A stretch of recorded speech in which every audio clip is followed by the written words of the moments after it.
Chris Larson with the Texas Academy of Family Physicians, testifying also for himself, testifying for the bill. Welcome. Good afternoon. Would you identify yourself, please?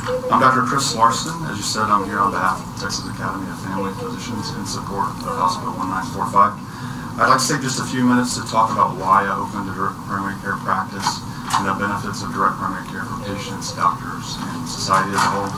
I opened my direct primary care practice because I believe that prevention is the most cost-effective treatment that we have in medicine today, but I don't believe that you can effectively practice preventive care in a fee-for-service model. Can you hear me? Yeah. Speak up just a tad, sure. If you would. Prevention takes time, and time is not a commodity that a fee-for-service doctor has, unfortunately. And so a primary care doctor in that model has about 10 to 12 minutes to spend in the room with the patient. Now, if I've got a diabetic or a pre-diabetic in the room with me, the conversation about what is a carbohydrate, what foods have carbohydrates in them, what do those carbohydrates do to your blood sugar level, your insulin level after you eat them, that's about a 30 to 35 minute conversation for that patient to truly understand what's going on there. And so if it's my goal to reverse diabetes or prevent that pre-diabetic from becoming diabetic, the 10 to 12 minute visit it won't cut it. In the same vein, if I've got somebody that's having panic attacks, the conversation about how to change lifestyle, how to modify behaviors so that you reduce the likelihood of future panic attacks, once again, that's a 20 to 30 minute conversation. And so trying to shove that in to a 10 to 12 minute conversation is just not doable. And so, what do many primary care physicians in a fee-for-service model end up having to do? Well, they write prescriptions as opposed to making suggestions about why you might modify behavior. They'll refer you to a specialist as opposed to taking care of healthcare issues that, for the most part, they could probably take care of themselves. They just don't have the time to do it. Or they may end up referring you for testing or imaging for things that, once again, if they had sufficient time to do an adequate exam, they probably wouldn't have to refer for. So the time that the direct primary care doctor spends with the patient really has been shown to be the secret sauce that results in the benefits of better healthcare outcomes for happier patients who are working with doctors that are more highly satisfied with their jobs. And those doctors are making decisions that end up resulting in a decrease in the total healthcare expenditures. Now, in my clinic, I have an hour to an hour and a half to spend with new patients. I have 30 to 45 minutes to spend with established patients that are coming back. And that really is a sufficient amount of time to adequately address all of those patients' healthcare concerns. And so when you combine this with the fact that my established patients can access me by text, by phone, by email, by telemedicine e-visits, you can really start to understand how the studies that we're talking about show that direct primary care results in decreased downstream healthcare costs. Those reductions occur by a decreased utilization of the ER, a reduction in the number of days that direct primary care patients spend in the hospital, decreased frequency of specialist referrals, and a decreased necessity to use imaging. Now, how is it that I spend this much time with my patients? Well, it's the way in which I'm paid. Okay, I'm paid an affordable but fixed monthly fee, and for that fee, I'm able to take care of all of the primary care aspects of that patient's care. If I run a fee-for-service model, certainly I would have to spend time and money to make sure that patient had insurance before they came in, generate and correct the claim, jump through the insurance company pre-authorization hoops for medicines, for procedures.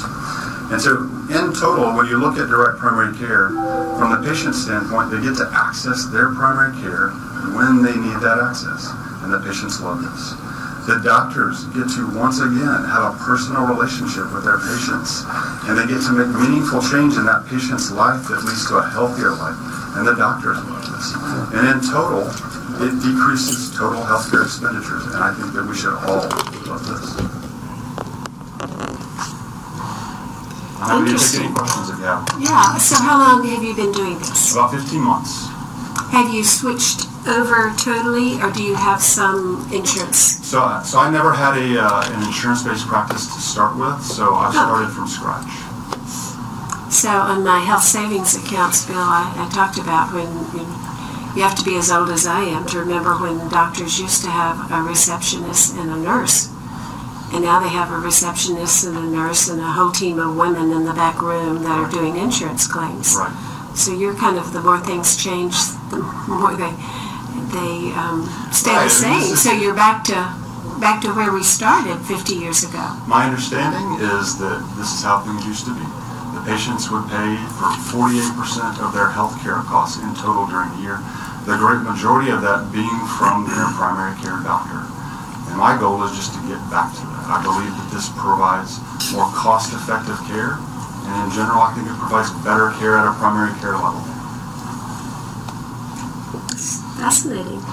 Do you have a question? Yeah, because, and maybe you don't know because this is the first time that, or as you open this practice, you've done this from the get-go, but I wonder if you have any idea how much time the average doctor spends on getting pre-authorization from insurance carriers to do things that are outside the normal scheme. I mean, anecdotally, that can last anywhere. It depends on how long you're on hold. Mm-hmm. And that can be anywhere from a couple of minutes to I've heard of people being on hold for 30 to 45 minutes. Right.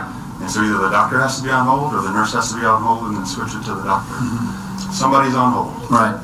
And do you know what cause of action is if somebody inadvertently puts in the wrong patient charge code? I suspect it comes back to you and you have to remember. Well, I know that there are people who have been disciplined before the Texas Medical Board simply because, and do you know how many different patient charges there are, charge codes there are? And some of them are very minuscule as far as the difference, aren't they? Sure, certainly. Yeah. Certainly. So you don't take Medicaid or Medicare either, right? I don't take Medicaid.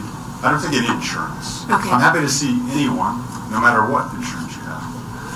It's in the future, I may be able to see Medicare patients in a way where I would have a direct contract with them, but I won't bill insurance. That's the only way that I can provide the service that I provide.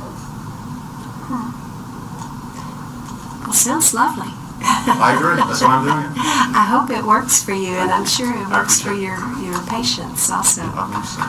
Thank you. Thank you. Did I hear a click? Yes. Dr. Sheffield. Thank you, Madam Chair. There's a definition of concierge medicine out there. How would this practice differ from a concierge medicine? I'm not a concierge doctor, so I certainly don't know what one might say, but my own understanding is there's a difference in price point, and there's a difference in maybe the relationship with the insurance company.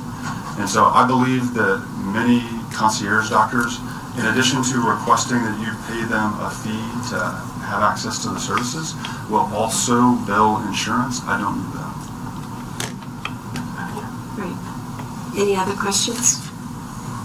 Thank you for taking the time to be here today. Appreciate it. We appreciate it.